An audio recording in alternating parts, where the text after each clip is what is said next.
ఉత్సవాలని చాలా వైభవంగా చెప్పుకోవాలని ఈ 11 రోజులు తెలంగాణ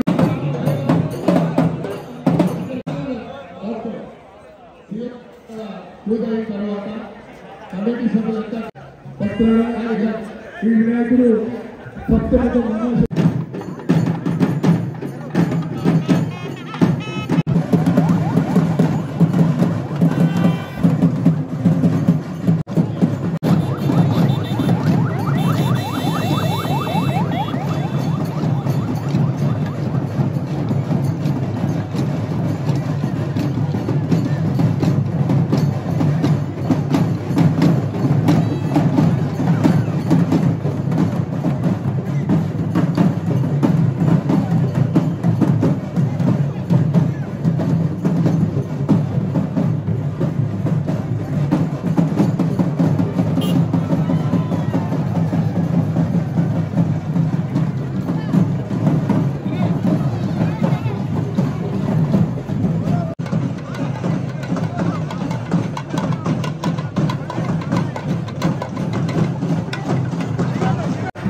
ముఖ్యమంత్రి గారు చేసిన మీడియా మహాగణపతికి మరి మహావిద్యాలయం ఈ యొక్క హైదరాబాద్లో వేసినటువంటి మహావిద్యాలయానికి ఈ పూర్వ ముఖ్యమంత్రి గారి ముందు వారు చేసిన మీడియా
ఇప్పుడు ముఖ్యమంత్రి గారు సందేశం ఇస్తారు.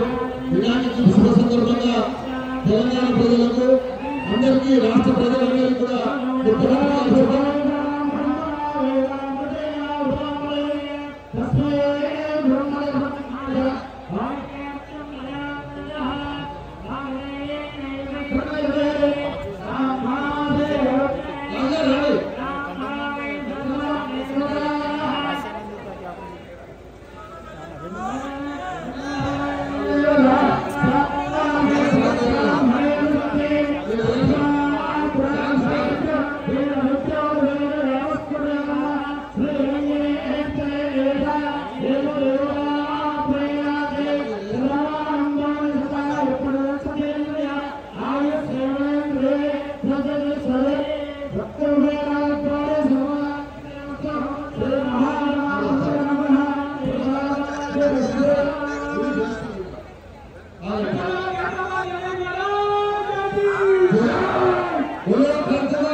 ఇప్పుడు ముఖ్యమంత్రి గారు వినాయక చవితి సందర్భంగా అందరికీ శుభాకాంక్షలు తెలియజేస్తారు.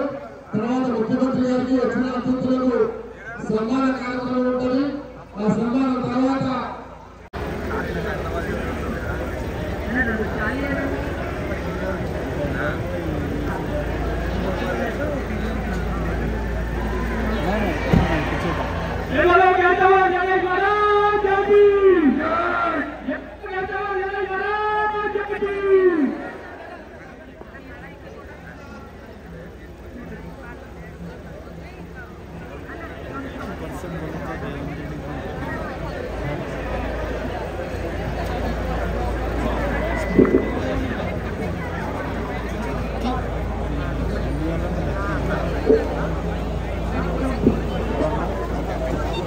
ప్రజలంతా కూడా సుఖ సంతోషాలతో ఉండాలి. తెలంగాణ ప్రజలకు ఎటువంటి ఇబ్బంది లేకుండా మంచి వర్షాలతో రైతులు కానీ వ్యవస్థ అంతా కూడా ప్రజలందరికీ ఎటువంటి ఇబ్బంది కలుగుతూ ఉండాలని మరి తెలంగాణ ప్రజలందరి పక్షాన मुख्यमंत्री आज हैदराबाद के अंदर तेलंगाना के अंदर एक खैरताबाद का ये महाराजा है। आने वाले दिनों में खैरताबाद का महाराजा के नाम पर इसको हम बुलाएंगे। आने वाले दिनों के अंदर महाराष्ट्र कंटे में కొత్తగా మనం తెలంగాణలో చేసుకుంటున్నాం। దీనికి మా ఇన్ఛార్జ్ మంత్రి గారు పన్ను ప్రభాకర్ గారు సమీక్ష చేసి ఆదేశాలు ఇచ్చినట్టు వారికి కూడా అనిల్ యాదవ్ గారికి, రాహుల్ రెడ్డి గారికి, విజయారెడ్డి గారికి, ఉత్సవ కమిటీ సభ్యులకు రిక్వెస్ట్ ఉత్సవ కమిటీ సభ్యులకు ఈ రోజే సమయం చెప్తారు కాబట్టి వాళ్ళందరూ ఇక్కడ నిలబడి గ్రూప్ కూడా తీసుకోవాలనుకుంటారు కాబట్టి వాళ్ళకి మళ్ళీ సమయం దొరుకుతుంది మీ అవకాశాలు। ఎందుకంటే ఇలాంటి ఉత్సవాలకు ఎంత పెద్ద ఎత్తున రావాలంటే వేరే వాళ్ళు భయపడేవాళ్ళు మీరు ధైర్యం చేసి వస్తారు కాబట్టి ధైర్యం మీరు వచ్చినందుకు ఖైరతాబాద్ గణేష్ ఉత్సవ కమిటీ తరఫున ఇక్కడ వచ్చేటటువంటి వారికి మాజీ ఎమ్మెల్యే అయినటువంటి చిత్ర రామచంద్రారెడ్డి గారికి వారికి కూడా ధన్యవాదాలు। నాగేష్ గారు, ఆకాశ జయపూర్ గారు, వారికి కూడా అందరికీ కూడా పేరు పేరుగా ఉత్సవ కమిటీ చైర్మన్ రాజ్ కుమార్ గారికి, అదేవిధంగా వీణా మాధవ్ గారికి, మిగతా అందరికీ కూడా పేరు పేరుగా లక్ష్మణ్ గారు వచ్చారు। దగ్గర ఒక ఫోటో తీసుకుంటూ తర్వాత సార్ మాట్లాడారు। ఇప్పుడు ముఖ్యమంత్రి గారు వినాయక చవితి సందర్భంగా వారి సందేశాన్ని ఇవ్వాలని కోరుకుంటారు। మీకు అందరూ వచ్చేయండి, అందరూ వచ్చేయండి। చాలా పెద్ద సెలబ్రేట్ చేశారు. వాళ్ళు ఖైరతాబాద్ కొత్త వచ్చేటప్పుడు ముందు వచ్చేయండి.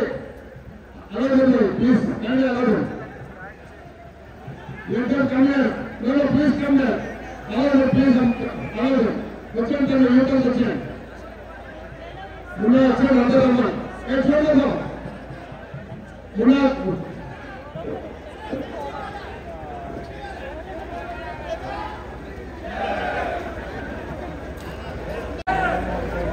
దేశంలోనే అత్యంత గొప్పగా గణేష్ నవరాత్రి ఉత్సవాలను గత 70 సంవత్సరాల నుంచి 1954 నుంచి 2024 వరకు దేశం దృష్టినంతా ఆకర్షించే విధంగా గణేష్ నవరాత్రి ఉత్సవాలు నిర్వహించి ఖైరతాబాద్ ఉత్సవాలను నిర్వహించడంలోనే దేశంలో గొప్ప గుర్తింపు గౌరవాన్ని పొందడం మనందరికీ తెలంగాణ రాష్ట్రానికి గర్వకారణం. ఈ గణేష్ నవరాత్రి ఉత్సవాలు నిష్ఠతో భక్తి శ్రద్ధలతో నిర్వహించడం ద్వారా ఈ తెలంగాణ రాష్ట్రంలో శాంతి మత సామరస్యం పాడి పంటలు ప్రశాంతమైన వాతావరణంలో దేవుడి ఆశీర్వాదంతో మన రాష్ట్రం ముందడుగు వేస్తుంది. ప్రభుత్వము గణేష్ ఉత్సవాలను ప్రతిష్టాత్మకంగా తీసుకొని గణేష్ ఉత్సవ సమితి నాయకులందరినీ నిర్వాహకులందరినీ కూడా సచివాలయానికి ఆహ్వానించి అందులో ముఖ్యంగా ఖైరతాబాద్ గణేష్ ఉత్సవ సమితి నిర్వాహకులను కూడా రాష్ట్ర ప్రభుత్వం అధికారికంగా సచివాలయానికి ఆహ్వానించి వాళ్ళ సమస్యలు తెలుసుకొని గొప్పగా ఈ ఉత్సవాలను నిర్వహించడానికి అన్ని రకాలుగా రాష్ట్ర ప్రభుత్వం సహకారం అందించడం జరిగింది. ఆ సందర్భంగా హైదరాబాద్ నగరంలో 1,40,000 విగ్రహాలను నవరాత్రి ఉత్సవాలకు నెలకొల్పుతున్నారు. ఈ 1,40,000 విగ్రహ ఈ ఆరాధన కార్యక్రమంలో ప్రభుత్వం వైపు నుంచి ఉచిత కరెంటు ఇవ్వాలి అని వాళ్ళు అడిగితే భక్తుల సౌకర్యార్థము రాష్ట్ర